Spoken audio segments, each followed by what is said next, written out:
यह भी पूछना चाहता हूं अखिलेश यादव जी से और पूरे देश से कहना चाहता हूं कि घी के दिए जलाना यह दर्शाता है कि हमारे यहां प्राचीन काल में इतनी समृद्धि थी कि हर घर में वह क्षमता थी कि दीपावली मतलब घी के दियों की कतार, हमें इस पे गर्व होना चाहिए। मगर ये देखिए विदेशी मानसिकता का कैसा प्रभाव है कि उसमें भी ये ग्लानि का अनुभव कर रहे हैं।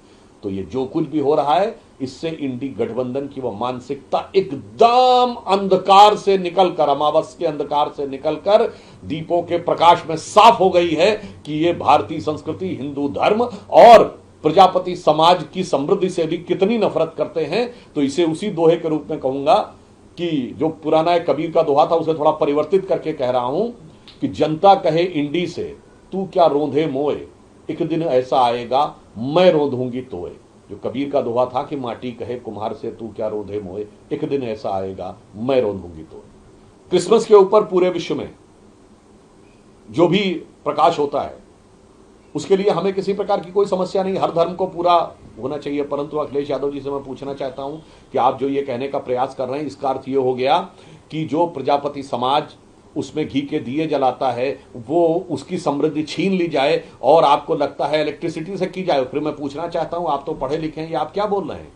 1881 में जब एडिसन ने इलेक्ट्रिक बल्ब बनाया उससे पहले तो इलेक्ट्रिसिटी थी नहीं, पर तो हजारों साल से मनाया जा रहा है और आप कह रहे हैं मोमबत्ती नहीं जलानी चाहिए, घी नहीं जलाना चाहिए। यह दर्शाता है कि कितने अंधकार में डूबे हुए हैं कट्टरपंथी वोटों की, जिहादी वोटों की जज्बाती मोहब्बत के अंधकार में कैसे डूबे हुए हैं कि यह फैक्ट भी नजर नहीं आता है।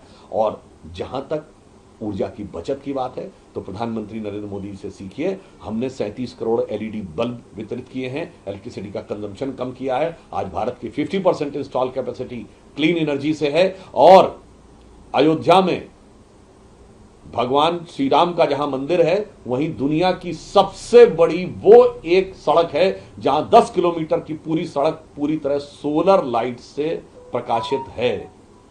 तो इंडी गठबंधन के मन में जो भारतीय संस्कृति, हिंदू धर्म के प्रति नफरत है, जो प्रजापति समाज की समृद्धि के साथ भी, कुम्हार समाज की समृद्धि के साथ भी नफरत में बदलती नजर आ रही है, उसे भी प्रधानमंत्री श्री मोदी से सीखना चाहिए। स्वदेशी सोचिए, स्वदेशी के प्रकाश में देखिए, विदेशी के प्रभाव में मत देखिए। इससे पहले भी बीजेपी के सांसदों के ऊपर जिस तरह से हमला हुआ उसको किस तरह से देख रहे हैं? बंगाल में तृणमूल कांग्रेस की छाया में होने वाले अपराधों की अंतहीन श्रृंखला आज बंगाल की जनता के लिए एक दुस्वप्न के समान हो गई है। आम जनता पर अत्याचार, संदेश खाली से लेके अन्य जगहों पे और अभी जो मुर्शिदाबाद की घटनाएं हुई उसके बाद अभी मात्र कुछ दिन पहले हमारे अनुसूचित जनजाति के सांसद खगेन मुर्मू के ऊपर इतना खूनी हमला और आज हमारे सांसद राजू बिष्ट जी के ऊपर जो हमला करने का प्रयास किया गया, यह दर्शाता है कि आने वाले चुनावों में अपनी हार को अवश्यंभावी देखकर इतनी भयभीत हो गई है तृणमूल कांग्रेस की सरकार और ममता बनर्जी जी इतनी निर्मम हो गई हैं कि मुझे लग रहा है कि तृणमूल कांग्रेस की सरकार खिसियाहट और बौखलाहट में इस ढंग के हिंसा पर उतारू है ताकि भारतीय जनता पार्टी और हमारे कार्यकर्ताओं और नेताओं को भयभीत किया जा सके। परंतु भारतीय जनता पार्टी तृणमूल कांग्रेस की इन सरकार के अत्याचारी कारनामों के आगे झुकने वाली नहीं है। बंगाल की जनता का पूर्ण विश्वास हमारे साथ है और इन तरह की हिंसक वारदातों का लोकतंत्र में कोई स्थान नहीं होना चाहिए। इसका प्रभावी और मुंह तोड़ जवाब आने वाले समय में चुनावों में बंगाल की जनता देगी।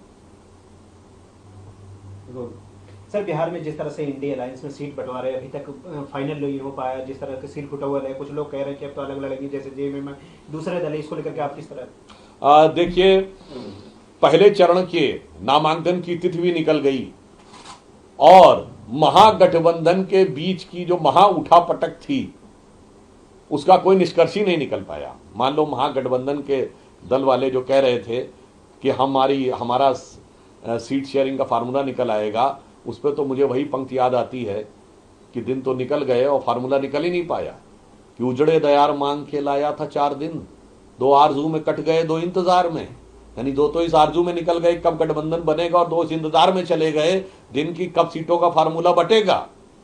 और यह दर्शाता है कि इतना अंतर्विरोधों से भरा हुआ गठबंधन अंतर्विरोधों से भरी हुई पार्टी, अंतर्विरोधों से भरे हुए परिवार, उस कारण से ये कभी बिहार को सकारात्मक दिशा नहीं दे सकते।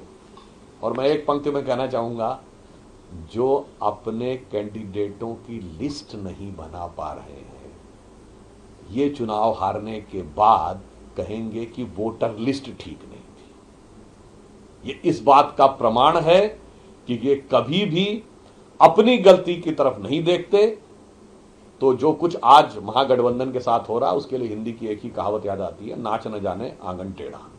तो खुद ही न चुनाव लड़ना जानते हैं, न संगठन करना जानते हैं, न गठबंधन करना जानते हैं, पर चुनावी प्रक्रिया से लेकर, जनता से लेकर, संवैधानिक व्यवस्थाओं से लेकर, ईवीएम से, वोटर लिस्ट से लेके चुनाव आयोग को दोष देते फिरते हैं।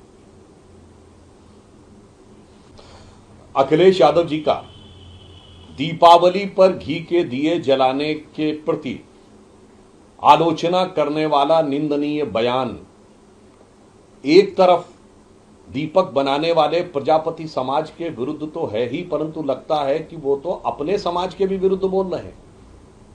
ये तो भारत के लिए गर्व का विषय था कि हमारे यहां इतना घी होता था कि हर घर में घी के दियों की कतार बनाई जा सकती थी। और अखिलेश जी, ये घी कहां से आता था?